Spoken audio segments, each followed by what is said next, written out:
Patung Liberty adalah salah satu struktur paling terkenal di Amerika Serikat dan di dunia. Pada tahun 1886, monumen ini bukan sekedar simbol. Selama 16 tahun, patung ini berfungsi sebagai mercusuar. Turis yang ada di landmark ini bisa pergi ke bagian mahkotanya buat ngelihat pemandangan kota, tapi dulu kita bisa naik ke obornya. Sayangnya, tangga ke ruang obor rusak. Jadi sejak tahun 1916, ruangan itu nggak bisa dimasuki dan nggak ada pengunjung yang masuk ke sana sejak itu. Bobot patung Liberty setara dengan Boeing 737 yang kosong, tapi ini cuma kulit luar patungnya aja. Konstruksi logam di dalamnya yang tersusun dari tangga, pylon, dan tiangnya memiliki berat 125 ton, kira-kira setara dengan lokomotif kereta kecil. Dan pondasi beton di bawahnya berbobot 27.000 ton. Itu setara dengan 11.000 mobil SUV atau 180 paus biru paling besar. Ini tampilan patung Liberty 153 tahun lalu. Iya, warnanya emang beda banget. Warnanya sama kayak yang kamu lihat kalau motong kabel listrik. Soalnya, patung ini terbuat dari tembaga. Sekitar 20 tahun setelah patung ini dipasang, warnanya jadi hijau karena udara dan hujan perlahan bikin logamnya teroksidasi. Logam itu tipis banget, padahal perancangnya bisa bikin lempengan logam itu lebih tebal. Tapi nanti patungnya bakal lebih berat dan roboh karena bebannya. Kalau logamnya lebih tipis, lalu kena oksidasi parah dan akhirnya berkarat, patung ini bisa berlubang. Pembuat patung ini udah mikirin konstruksinya baik-baik dan butuh 10 tahun untuk membangunnya. Pekerja bangunan harus bikin komponen patung yang terbuat dari plesteran dulu. Ini kepalanya, lempengan kayu dipasang sejajar, lalu ditekan pada modelnya.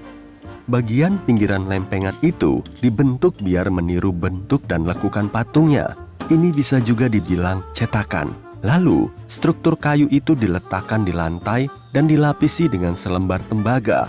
Nah, tembaga itu dibentuk sesuai dengan lekukan patung menggunakan palu dan alat pres.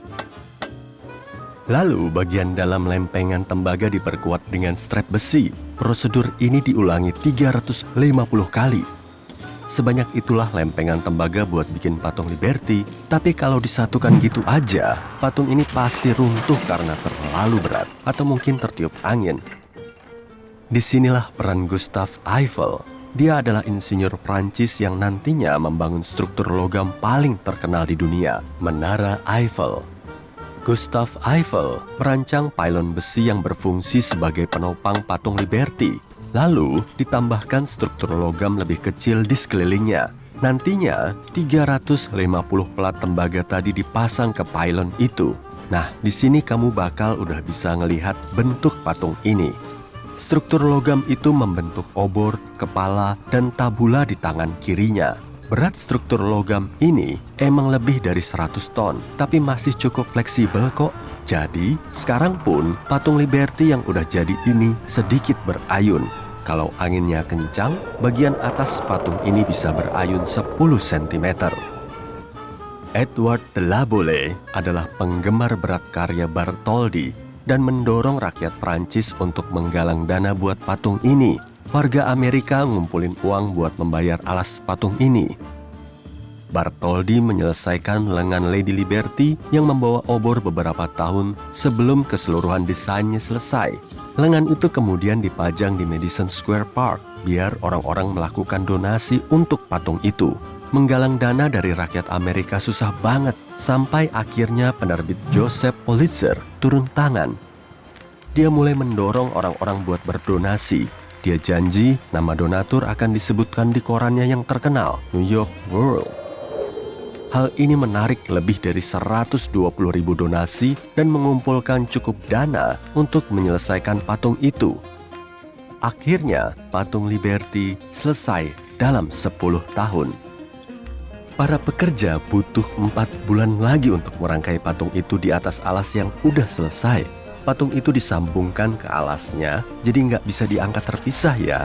Struktur logam di dalamnya bisa kelihatan lewat atap kaca alasnya. Meskipun bagian dalamnya masih dikerjakan, kamu bisa ngelihat kecantikan patung ini. Ada fondasi bentuk bintang di alasnya yang merupakan reruntuhan Fort Wood di pulau itu. Selanjutnya, ada alas granit yang punya dek observasi sendiri, lalu patung Liberty-nya. Sekarang, kita lihat bagian dalam strukturnya yuk, lalu kita coba ke puncaknya. Nggak kayak yang dikira orang-orang sebelumnya, 7 ujung lancip di patung Liberty bukan mewakili 7 benua dan 7 samudera. Ujung lancip itu mewakili sinar matahari dan lingkarannya adalah halo. Patung Liberty kayak nyambut imigran yang datang dengan perahu dengan ucapan, "Halo, selamat datang." Ada lift di patung Liberty loh, tapi cuma muat buat 3 orang dan dipakai buat keadaan darurat. Waktu naik ke puncaknya, kamu bisa ngeliat gimana lempengan tembaga itu dipasang ke rangka besi. Kamu juga bisa ngeliat detail patung itu, kayak lipatan gaun dan bahkan rambutnya. Selamat, kamu berhasil naik 354 anak tangga. Kamu nyampe di dek observasi mahkota patung Liberty. Tempatnya agak kecil dan cuma muat beberapa orang. Kamu bisa ngeliat pelabuhan New York lewat 25 jendela kaca. Kaca itu melambangkan permata planet kita. Nah, ada juga lentera yang menyorot kaca dari belakang kamu. Lentera itu nyala pada malam hari, biar kapal yang lewat bisa ngelihat kilau mahkota patung itu. Sebenarnya, turis nggak boleh masuk ke obor patung Liberty, tapi kalau buat kamu, boleh deh. Kalau mau masuk ke obor itu, kamu harus turun dulu, kira-kira ke leher patungnya. Ada pintu yang mengarah ke jalan sempit di lengan kanan patung ini. Terus, kamu harus naik tangga ke pergelangan tangannya. Nah, ada tangga lagi yang harus kamu naiki ke gagang obornya. Buka pintu berbentuk silindernya dan kamu sudah sampai. Kamu ada di dek observasi tertinggi di patung Liberty. Udah bertahun-tahun, area ini cuma boleh dikunjungi pekerja. Logam obor ini dilapisi emas. Tapi kalau kamu perhatiin, obor ini bukan obor asli yang dibawa dari Prancis. Tahun 1986, sekitar 100 tahun setelah patung Liberty dipasang, hujan dan air yang bocor bikin obornya rusak dan harus diganti. Awalnya, obor yang lama dipajang di dalam alas patung Liberty, di pintu masuknya. Tapi ada museum baru di pulau itu dan obornya dipindahin ke sana. Ada teori yang bilang kalau Lady Liberty mungkin bukan seorang wanita. Elizabeth Mitchell, yang merupakan penulis dan cendekiawan patung Liberty, meyakini kalau model wajah Lady Liberty emang berasal dari anggota keluarga Bartholdi, tapi bukan ibunya. Waktu meneliti wajah patung itu, Elizabeth menyadari kalau Charlotte Bartholdi punya struktur wajah yang agak beda dari Lady Liberty. Pada tahun-tahun awal karirnya, Bartholdi dikenal dengan keakuratannya, jadi perbedaan ini gak masuk akal. Waktu Elizabeth ngelihat foto Jean Charles yang merupakan saudara laki-laki Bartholdi, dia sadar kalau wajah itu mirip banget sama Lady Liberty. Biaya pembangunan patung Liberty dan alasnya senilai $500.000. Kira-kira lebih dari $10 juta sekarang.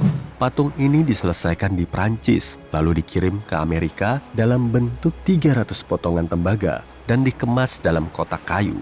Lebih dari 200.000 warga Amerika nungguin buat nyambut kapal yang membawa Lady Liberty waktu tiba di pelabuhan New York. Patung ini dirakit di Pulau Bedloe yang kini dikenal sebagai Pulau Liberty. Ada kesalahan waktu patung Liberty dirakit. Pada inspeksi tahun 1982, para pekerja sadar kalau kepala patung ini miring 60 cm. Duh, leherku kesleo. Pantes aja kepalaku sakit bertahun-tahun ini. Patung terkenal ini juga tahan cuaca buruk. Lady Liberty tersambar petir sekitar 600 kali setiap tahun sejak dibangun. Ada beberapa fotografer yang cukup beruntung bisa mengabadikannya. Patung ini juga tetap berdiri tegak saat ada hurikan, perubahan laut, dan badai. Patung Liberty dirancang agar berayun saat ada angin. Waktu ada angin kencang, Lady Liberty bisa berayun 7 cm ke segala arah. Dan obornya bisa berayun sampai 12 cm.